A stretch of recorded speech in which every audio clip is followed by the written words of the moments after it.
Can you believe it that we are already at the midpoint of the year? It won't be long, and soon we'll be talking about Christmas. Yep, we'll be talking about that very soon. It's amazing how time is flying. And I don't know about you, but it seems to be getting faster. Now, this is a perfect time to reflect on our journey and to take our motivation to a new level. With the remainder of the year ahead of us, we have a golden opportunity to reassess our goals, realign our focus, and propel ourselves towards even more success. Now, by embracing a positive mindset and strategic planning, we can leverage the power of upcoming months to make some real massive progress in the areas that we are focusing on. In this episode, we'll explore embracing the second half to achieve your goals and looking at the 7 steps to help us do that. Let's discuss. Welcome to Leadership is Changing. Each week, we and our guests provide information and insights through exploring leading change. This is taking your leadership to another level by finding the balance between executive excellence and personal well-being through stories that inspire real change. It's time to adapt in our fast-moving world when leadership is changing with your host, Denis Giannoutsas. Hey, welcome to the Ask Denis episode. This is a freestyle episode where I'm asked a question by our listeners, or I share my thoughts and experiences and insights from working with many leaders around the globe. As we find ourselves at the midpoint of another year, it's really natural to pause and reflect on the progress that we've made so far. However, instead of dwelling on missed opportunities or things that we haven't accomplished, let's embrace the importance of this moment as we have the remainder of the year to complete our goals. You see, the second half of the year presents really a unique opportunity for us to reevaluate, readjust, and realign ourselves with our aspirations or goals. Now, with a positive mindset and a strategic planning, we can harness the power of the remaining months to make significant strides towards our personal growth and professional success and actually overall fulfillment. Now, before we get into the 7 steps in this episode, I wanted to ask you about the last Ask Denis episode 454, Navigating Change, the 5 essential strategies for leaders to thrive in uncertainty. Now, the call to action from that episode was for you to get the book, Mindset, by the author Carol Dweck. Now, did you get the book and have you started reading it? If you haven't, I'm going to encourage you to do that. If you haven't heard the episode 454, then I highly recommend you go back and listen to it. Now, as you're listening to this episode in the middle of the year, and you may be listening to it later on as well, but the thing here is that everywhere around the world, there are leaders, there are people who are in different seasons. Right now, in the Northern Hemisphere, they're in spring going in towards summer.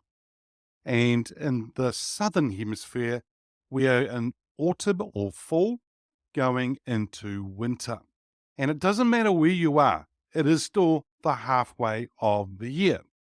And so the thing here is that we need to understand now, what are these 7 steps to help you move forward to get that progress that's really going to be massive for you and for others.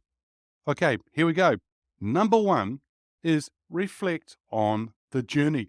I always talk to people about taking time out to reflect on the journey that's happened so far in the year. Now, this is also a great time for us to celebrate your accomplishments. It doesn't matter how big or small they are, but you need to acknowledge the progress that you've made so far.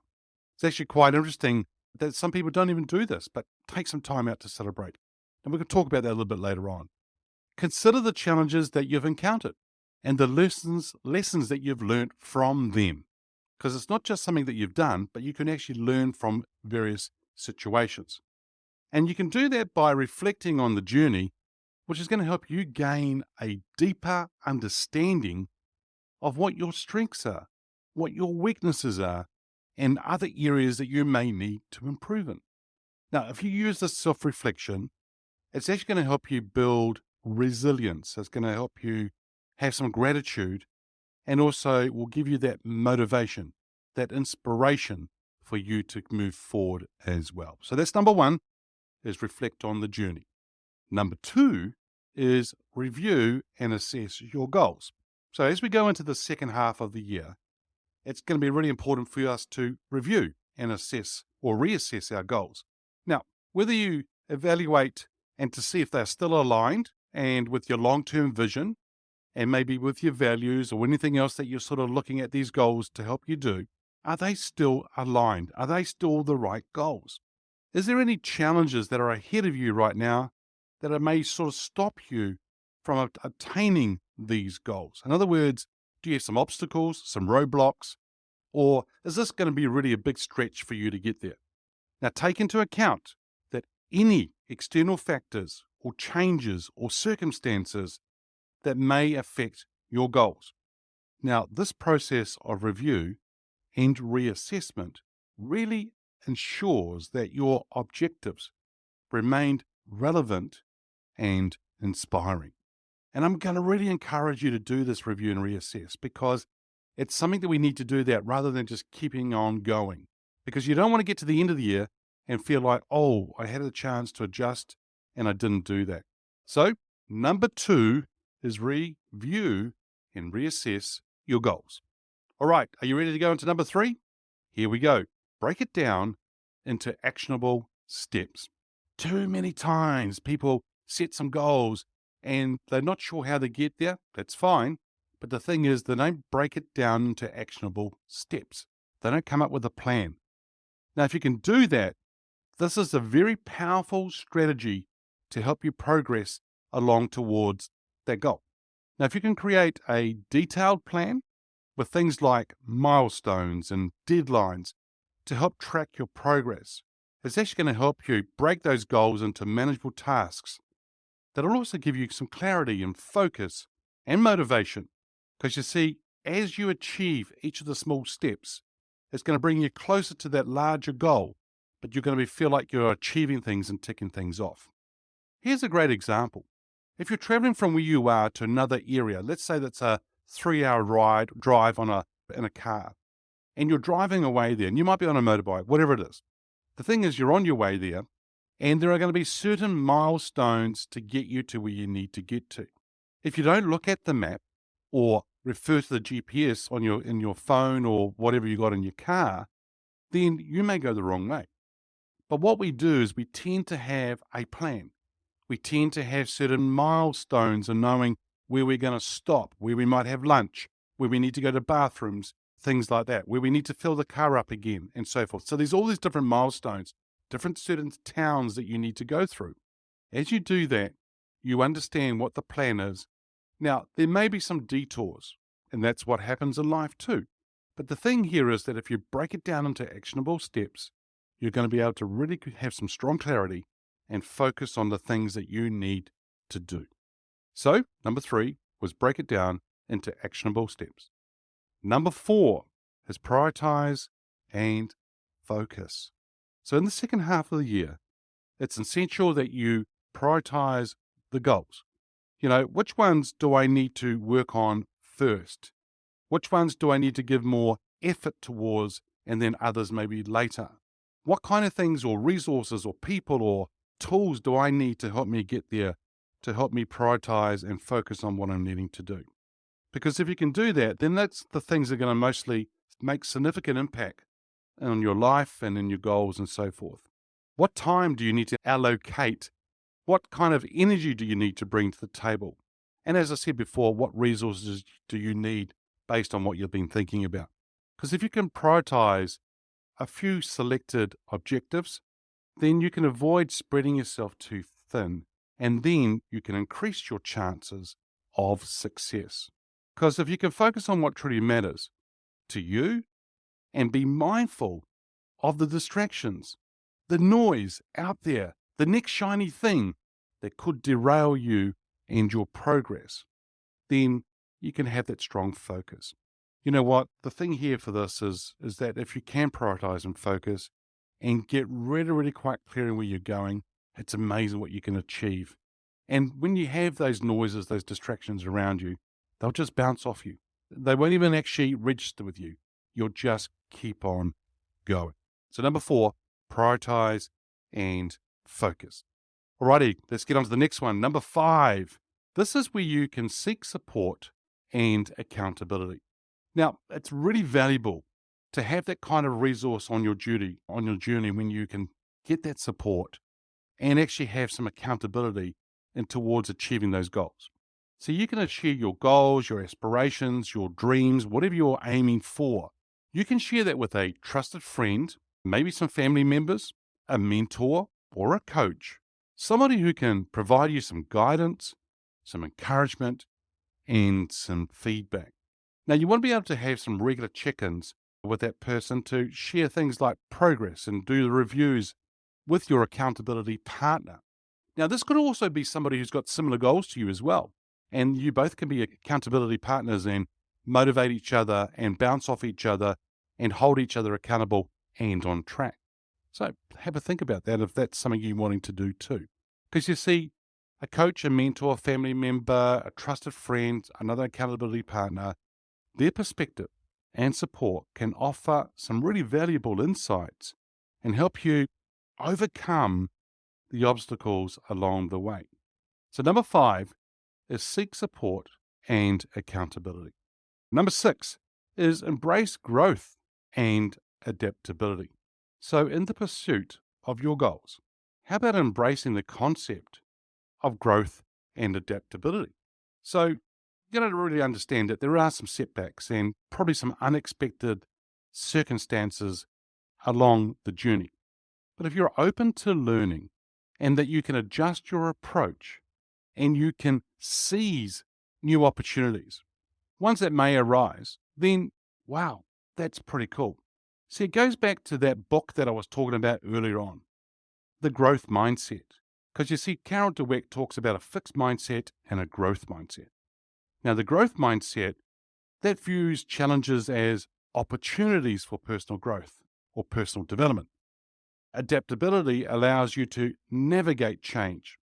You can sort of, as I said before, you can seize opportunities or you can capitalize on those opportunities and possibilities. But you can also stay resilient. And you stay resilient when you're actually being faced with these challenges or these obstacles. And you can take them head on. It's not always easy at the time. And at the time, you're just trying to cope. But I know that you can build that resilience as you go along and along the journey itself. But if you have a growth mindset, you're going to be able to embrace growth and adaptability. Here comes the 7th and the final step that I want to share with you today. Celebrate milestones along the way. I said to you earlier on that I'll come back to this actual topic. Celebrating milestones is actually really important for maintaining motivation and a positive mindset. If we can acknowledge and appreciate the progress that you or others make, regardless of the size and the impact that it might have, that's going to actually be quite key for you and others. Because you see, if we can celebrate each milestone reached, no matter how small it is, what that does, it shows us that we're actually stepping forward. Now, if you can reward yourself for the dedication, the hard work, whether it be through small treats, self-care activities, things like massages and things like that, or moments of reflection and gratitude, whatever these things are for you, always make sure that you actually take some time out to celebrate. Now, celebration, why is this important? Because psychologically, it does something for us.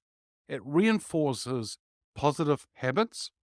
It's going to boost our confidence, and it's going to fuel our drive to continue to pursue our goals. And so it's a really important thing for you to do. Just the other day, I had one of my coaching clients offshore send me a message to say that they had just achieved one of their goals, something that we've been working on together for a little while, and something has just come together for them nicely. They've worked very hard for it. So once again, I congratulated them for doing what they did and achieving it, and it was great to see them get there. But I could also tell their excitement. But then I actually reminded them to make sure they took some time out over the weekend to celebrate their actual achievement in reaching that goal. And so it's really important that we do this, because celebrating milestones, as I said, along the way is actually going to really help us fuel and drive our wanting to continue to pursue our goals going forward. Well, listeners, as we are in that midpoint or halfway through another year, let's take the opportunity right now to recommit ourselves to our goals and our aspirations. Now, instead of dwelling on the setbacks that we've had, let's embrace the power of the second half as we propel forward. Now, if you've got a positive mindset, you're doing some strategic planning, and you have a determination to learn and adapt, then we can make some significant strides towards personal growth, towards your professional success, and towards overall fulfillment. The remaining months ahead of you, they're actually going to hold some untapped potential and possibly some endless possibilities for you. Now, if we can embrace this moment, embrace the journey ahead of us, and unlock our potential, then we can make the second half of this year a massive one. Hey listeners, that's it for this episode. It's always a pleasure being with you. Thanks for joining me on the Leadership is Changing podcast. Until next time, bye for now. Thank you for listening to this episode of Leadership is Changing with your host, Denis Giannoutsas. Each week, we and our guests provide information and insights through exploring leading change, inspiring executives and leaders to adapt and lead a bigger game in a fast-moving world.